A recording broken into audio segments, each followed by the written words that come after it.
வெனிசுலாவை நோக்கி அமெரிக்க போர் விமானங்களை பறக்கவிட்டு ட்ரம்ப் மிரட்டுவதால் எந்த நேரத்திலும் போர் வெடிக்கும் அபாயமானது ஏற்பட்டிருக்கிறது. விவரங்களுடன் இணைகிறார் முதன்மை செய்தியாளர் பிரவீன்குமார். வணக்கம் பிரவீன்குமார், விவரங்களை பதிவு பண்ணுங்க. அப்ரஹாம் வணக்கம். அமெரிக்காவுக்கு வெனிசுலாவுக்கு இடையிலான நீண்டகால பிரச்சனை என்பது அடுத்த போராக மாறக்கூடிய ஒரு அபாயம் என்பது ஏற்பட்டிருக்கிறது. உலக அளவில் மற்றொரு பெரிய பதற்ற சூழலாக இது பார்க்கப்படுகிறது.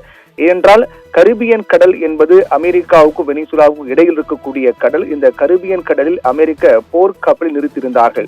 இந்த போர்க்கப்பல் மூலமாக கடந்த சில நாட்களுக்கு முன்பாக தாக்குதல் சம்பவம் என்பது நடைபெற்றது. அதில் 11 பேர் பலியானார்கள். இந்த சம்பவத்தை அடுத்து அமெரிக்காவின் போர் கப்பலை அச்சுறுத்தும் வகையில் வெனிசுலா 2 F-16 ரக போர் விமானங்களை பறக்க விட்டிருக்கிறார்கள். அதாவது வெனிசுலாவை பொறுத்தவரையில் 2 போர் விமானங்களை அமெரிக்காவின் போர் கப்பலை அச்சுறுத்தக்கூடிய வகையில், அவர்களை மிரட்டக்கூடிய வகையில் பறக்க விட்டிருக்கிறார்கள். இது அமெரிக்காவுக்கு மிகப்பெரிய உச்சகட்ட கோபத்தை ஏற்படுத்தியிருக்கிறது. அதனுடைய விளைவாக அமெரிக்க அதிபர் ட்ரம்ப் வெனிசுலாவினுடைய போர் விமானங்கள் சுட்டு வீழ்த்துங்கள் என்று அமெரிக்க பாதுகாப்பு துறைக்கு உத்தரவிட்டிருக்கிறார். இதனால் வெனிசுலாவை நோக்கி சீரிப்பாய அமெரிக்காவின் போர் விமானங்கள் தற்போது ஆயத்த நிலையில் இருக்கின்றது. அதற்கான சூழல் என்பது ஏற்பட்டிருக்கிறது.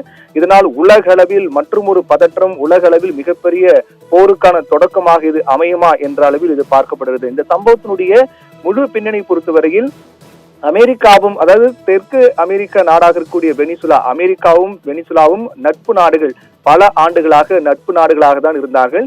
இந்த 2 நாடுகளுக்கு இடையே அதிகாரப்பூர்வ எல்லை பகிர்வு என்பது இல்லை. 2 நாடுகளுக்கு இடையே கரிபியன் கடல் உள்ளது. இந்த கடல் தான் 2 நாடுகளுக்கு இடையே இருக்கக்கூடிய கடலாக இருக்கின்றது. இப்படி நட்பு நாடுகளாக இருந்த அமெரிக்கா வெனிசுலாவும் அதற்கு 2000ஆம் ஆண்டில் தான் அவர்களுக்கு இடையே இந்த விரிசல் என்பது ஏற்படுகிறது. அதற்கு முன்னதாக ஆயுதம், போர் விமானம் உள்ளிட்ட பரஸ்பர வர்த்தகம் என 2 நாடுகளும் நட்பு நாடுகளாக இருந்தார்கள். குறிப்பாக சொல்ல வேண்டும் என்றால் F-16 ரக போர் விமானம் கூட அமெரிக்கா வெனிசுலாவுக்கு 24 விமானங்கள் 2 ஆண்டில் 1982 85 வரை 2 ஆண்டுகளில் 24 விமானங்கள் வழங்கியிருக்கிறார்கள். அப்படி அந்த அளவுக்கு மிகவும் நெருக்கமாக இருந்த நாடுகள் 2000ஆம் ஆண்டில்தான் பிரச்சனை என்பது ஏற்படுகிறது. அதாவது வெனிசுலாவின் அப்போதைய அதிபராக இருந்த ஹூகோ சாவேஸ் இவருடைய நடவடிக்கை என்பது அமெரிக்காவுக்கு எதிராக இருந்த காரணத்தால் தொடர்ச்சியாக அமெரிக்கா வெனிசுலாவுக்கு இடையேயான உறவு என்பது விரிசல் ஏற்படுகிறது. அப்போது தொடங்கிய அந்த பிரச்சனை என்பது தற்போது வரையிலும் வெனிசுலாவின் அதிபராக இருக்கக்கூடிய நிக்கோலஸ் மதுரோ வரையிலும் அந்த பிரச்சனை இன்று வரை நீண்டு கொண்டே செல்கின்றது. அதனுடைய முற்றும் விதமாக அந்த பிரச்சனை என்பது முற்றும் விதமாக அடுத்த கட்டத்துக்கு சென்றிருக்கிறது. ஏனென்றால் இந்த கரிபியன் கடல் வழியாக அமெரிக்காவுக்கு வெனிசுலா போதைப் பொருட்களை கடத்துவதாக தொடர்ந்து அமெரிக்கா குற்றம் சாட்டி வருகிறார்கள். இதை தடுப்பதற்காக தான் கரிபியன் கடலில் அமெரிக்கா போர் விமானத்தை நிறுத்தினார்கள். அந்த போர் விமானம் USS ஜேசன் தன்ஹம் என்ற போர் விமானத்தை அமெரிக்கா அந்த கரிபியன் கடலில் நிறுத்தியது. அது மட்டுமில்லாமல் தொடர்ச்சியாக வெனிசுலா அமெரிக்காவுக்கு போதைப் பொருட்களை அனுப்புகிறார்கள் என்று குற்றம் சாட்டி நிக்கோலஸ் மதுரோவை கைது செய்த உதவினால் அவர்களுக்கு ஒரு கணிசமான தொகை வழங்கப்படும் என்றெல்லாம் அமெரிக்க அதிபர் ட்ரம்ப் இதற்கு முன்பு அறிவித்திருந்தார். அந்த அளவுக்கு பிரச்சனை என்பது 2 நாடுகளுக்கு இடையே உள்ளது.